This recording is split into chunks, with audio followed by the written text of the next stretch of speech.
My story. The Quentin story. By the way, YouTube wouldn't let me use the Star Wars theme song. This is as intense as it gets. Well, that's enough of that. Hi there, my name is Quentin Beverly, singer, actor, instrumentalist, and occasional model. Okay, maybe I lied about the whole model thing, but this is my life, and I'm grateful for every significant event that has led me to where I am today. Right now, I will be sharing 3 significant events and the social development theories that I believe correspond with them.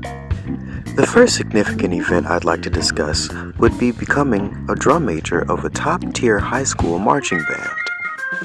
We competed nationally and were often recognized as one of the top 12 marching bands in the country. Being drum major, I had several responsibilities, from conducting to delegating tasks to other members and section leaders.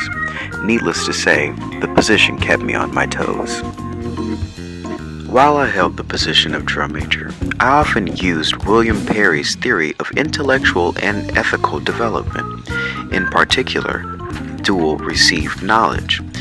In such a position of power, it was quite often that I would have to judge between right and wrong and make decisions that were suitable for the entire band. Usually in competitive marching, there is only one right answer and one way to do something. No other interpretations were allowed. Being in the position of authority, it was my responsibility to enforce that. But it was also my responsibility to pass down the knowledge that I had to younger marchers and musicians to ensure that the torch would be carried.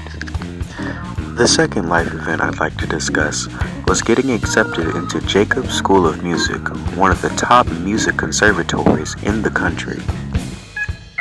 I would say that this part of my life represents the Erikson's lifespan model, in particular, identity versus role confusion. I feel that getting accepted into Jacobs School of Music gave me a sense of identity and purpose here on Earth. The acceptance was confirmation for my preconceived notions of wanting to do something with music for the rest of my life. Being accepted finally gave me a sense of self-security and self in general. The last life event I'd like to talk about pertains to me becoming a big brother.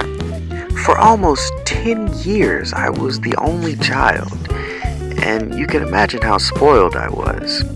But then soon my mom met my stepdad, and then later came my baby brother. I admit that I cried at first, but I quickly assumed responsibility. Soon thereafter, another brother came, then another, and then another, and it became less about me and more about them. Carol Gilligan's transition stage says that the desire to take care of oneself remains, but is in conflict with also taking care of others.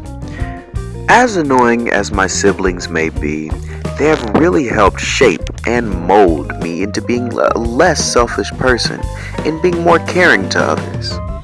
Well, that's all, folks. Thanks for listening to my story.